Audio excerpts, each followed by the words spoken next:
श्री स्वामी समर्थ. मैत्रिणी, येत्या 13 मार्च 2025ला आहे होळी. मैत्रिणी, होळी ही मोठ्या थाटाने मोठ्या उत्साहाने आपण साजरी करत असतो. होळीचे 2 दिवस आपण पहिला दिवस आहे होळीचा आणि दुसरा दिवस आहे धुलिवंदन म्हणजेच रंगपंचमी, कर.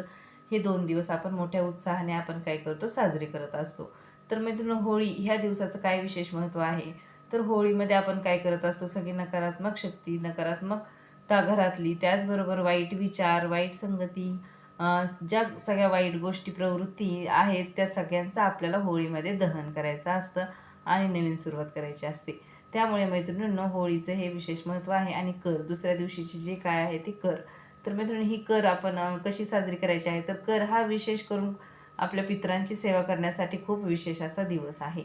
या दिवशी मैत्रिणी आपल्याला आपल्या पितरांची सेवा करण्यासाठी ज्या ज्या सेवा आहेत त्या करायच्या आहेत. त्यामध्ये पितृस्तुती असेल, त्याचबरोबर मैत्रिणी जे आपण कवयांना घास टाकतो ते असेल. म्हणजे छोटे छोटेच उपाय असतात पितरांच्या सेवेसाठी, ते आपल्याला ह्या करीच्या दिवशी करायचे आहेत. ते अत्यंत प्रभावी ठरतात या दिवशी केल्यामुळे. आणि होळीचा दिवस जे आहे तर त्यामध्ये आपल्याला जे आपण होळी करतो त्यामध्ये आपल्याला वाईट विचारांचं, वाईट गोष्टींचं दहन करायचं असतं. तर मित्रांनो, प्रथम होळी येण्याच्या अगोदर आपण काय करायचं आहे तर आपल्या घरामध्ये ज्या तुटक्या फुटक्या वस्तू आहेत की जेणेकरून घरामध्ये नकारात्मक शक्ती आकर्षिली जाते, तर त्या गोष्टींचं आपल्याला दहन करायचं आहे. दहन करायचं आहे म्हणजे काय करायचं आहे तर घरातून त्या वस्तू बाहेर फेकायच्या आहेत. त्यामध्ये असतील तुटलेल्या वस्तू असतील, म्हणजेच काही काही कप असतात त्यांना फुटलेले. त्याचबरोबर मैत्रिणींनो, जुन्या वस्तू असतात खूप दिवसांच्या खराब झालेल्या.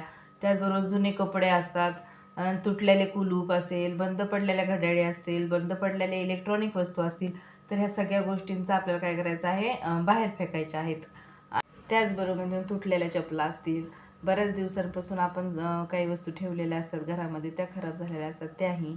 अशा प्रकारे मैत्रिणी, ज्या वापरण्यात वस्तू नाहीत त्या सगळ्या वस्तू आपल्याला घरातून बाहेर फेकायच्या आहेत, म्हणजेच दहन करायच्या आहेत त्याचा. आणि होळीच्या दिवशी आपल्याला मोठ्या उत्साहाने ही होळी हा सण साजरा करायचा आहे. आणि सगळ्या वाईट गोष्टी, वाईट विचार सगळे आपले त्यामध्ये दहन झाले पाहिजेत. म्हणूनच आपल्याला घराची स्वच्छताही करायची आहे. घरामध्ये ज्या नकारात्मक शक्ती येतात त्या वस्तू बाहेर फेकायच्या आहेत. अशा पद्धतीने होळी हा सण साजरा करायचा आहे. आणि होळीच्या दुसऱ्या दिवशी जी आहे ती कर. तर या करीच्या दिवशी आपल्याला पितरांच्या सेवेसाठी ज्या ज्या सेवा करता येतील त्या तुम्ही नक्कीच करा. अशा पद्धतीने होळी हा सण आपल्याला साजरा करायचा आहे. श्री स्वामी समर्थ. जय जय स्वामी समर्थ.